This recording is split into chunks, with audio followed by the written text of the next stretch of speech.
Second, Batra Daf Kuf Zain Amud Aleph, second line, Itmar. Ahin Shehalku, brothers divided the inheritance. Ubaba Achov, and a guy who the father had owed money to came over. He came over and he said, "Oh, that field that Reuben took, that's part of the inheritance that belongs to me." Rabbi Marab says, "But lamachloket." Rab says, "Okay, now Reuben and Shimon should put the remainder back into the pot and resplit it." Shmuel says, "No, viter." That guy loses his portion and Shimon gets off scot-free. Rav Asi says, "No, no via bekarka urviba. You can pay either a quarter compensation of land, a quarter compensation of cash, and that is because he holds his safek and split, so it's a quarter instead of half."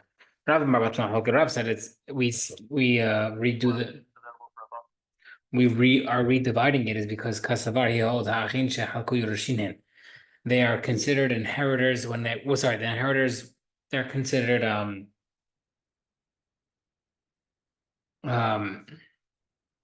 it's considered like they already had it. And therefore, if one took it,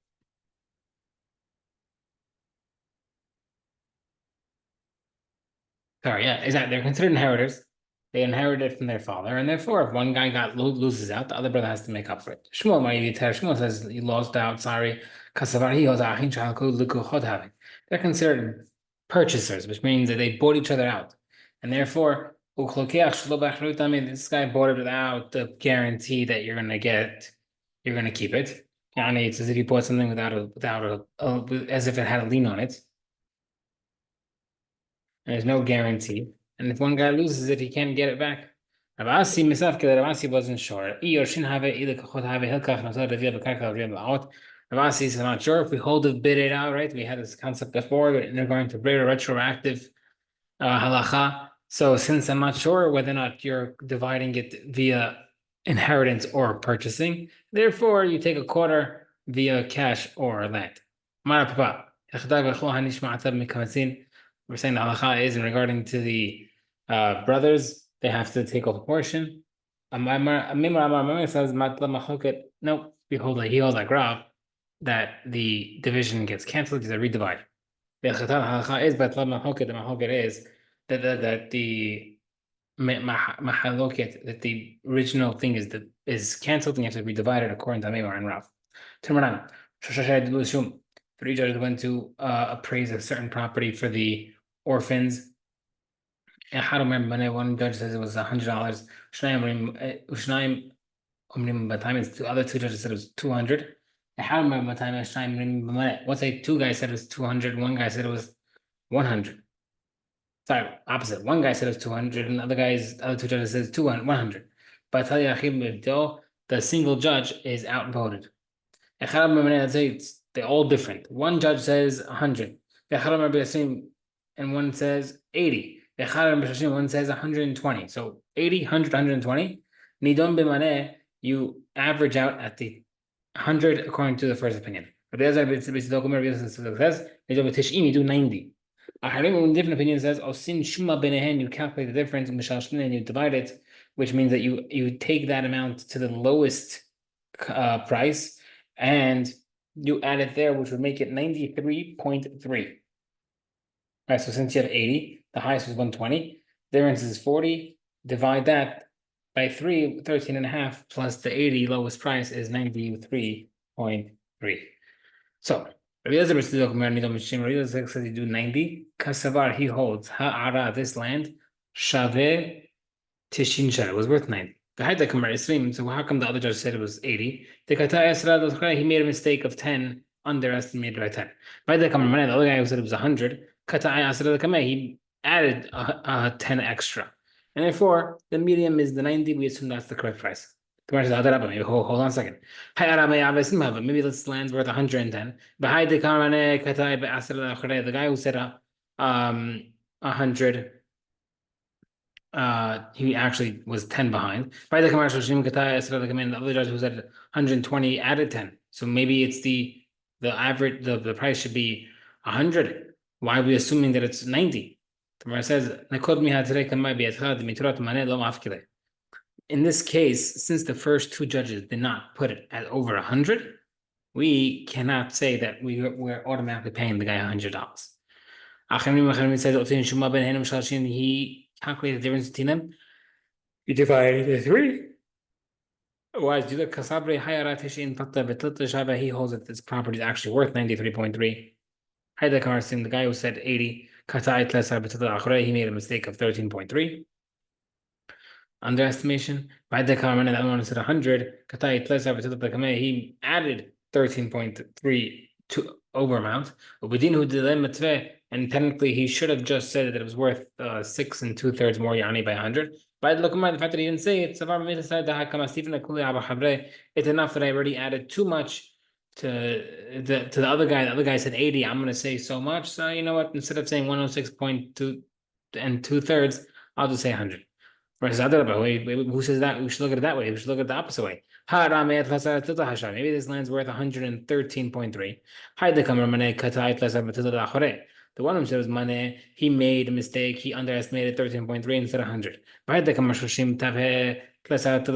the one who said 120, he added 13.3 ahead. And it was supposed to be 126.3, 2.3. And technically he should have added it. He said, I don't need to add it because I already technically overbid so much than the other opinion who saw 100. And therefore, instead of saying 126, he just says 120. So maybe we should go according to that instead of assuming it's 100. Mar says, in any event, we use the first two judges, the Muturat Me'an Mafke, because they don't take it out of 100. Like answer. Maravuna, we don't understand the reason of the other opinion of that you do 93.3, you add the third. Rashi says, we don't understand the reasoning. We're going to be poselectim. How does that make sense? Tana similar concept. The judges of the exile taught. I was seeing do the division. They're going to hold like that, those judges. Maravashi, same thing. We don't know the reason. We're going to start being poselectim. How is that possible? Hasis then I'm telling you half of this field. He didn't mention which half. The quantity falls between them. We'll explain. But the guy takes half the field. This is the guy says, I'm telling you half of the southern part of the field. The quality falls between them. He takes half the southern part.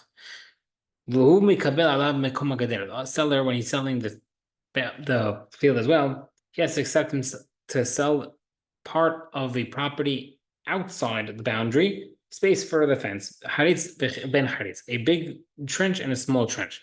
The kamu haritz was a regular trench.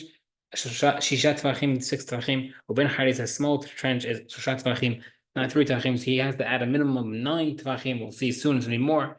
9 tvachim to the boundary before he sells it. Okay. The buyer, when he's taking the property, you're saying I'm selling you half the field, he takes the bad portion of the field, and the seller takes the better portion. Our Mishnah said the quality falls between them. Seemingly, you split it, the quality. The Mishnah says, no, while you're eating dates in Bavel, while you weren't learning, we explained it in Eretz Yisrael as follows. From the second half of the Mishnah. Can I say what the Mishnah said? I'm selling you the field's southern part. And you the quality falls between. And you take half of the southern part. So if you're telling me that the quality falls between them means that they split it, why would you split the quality? He's already taking half the southern part. So therefore, a little way must be talking about a case that when you're saying you're selling half, you're talking about the value. So in the first case, when you're saying half of the field, they split half the field in value, not necessarily down the middle, because it depends on how much the value of the field is. Okay, we said, yeah, if I'm selling you the property 100 by 100, outside that 100 by 100, I have to give you some space to put a fence. Tana says, the wide trench is the outside of the fence, and the small trench has to be inside, near the fence. And both of them are past the purchased property, extra space. We don't want an animal to take a running jump onto the fence into the property to damage. Maybe make a wide trench. Why do you use a small trench for? If this wide trench is big, kaima begave, the animal can stand in it, the kofsa, and then jump onto the fence. So therefore, we need the big hole to be far away. Okay, so then make a small one, and don't make a big one. Where it says, I do the ktin, if it's just a small one, kaima asvate, the animal can stand on the edge of the trench, the kofsa and jump, therefore we need both trenches. The kama ben haris, and how much space is between the small trench and the big trench? Tefach, one tefach. So you do the math, you have a small trench, 3 tefachim, a big trench, 6 tefachim, and the space between them is 1 tefach. So if I'm selling you a field, I have to give you enough space outside that field of 10 tefachim for your fence.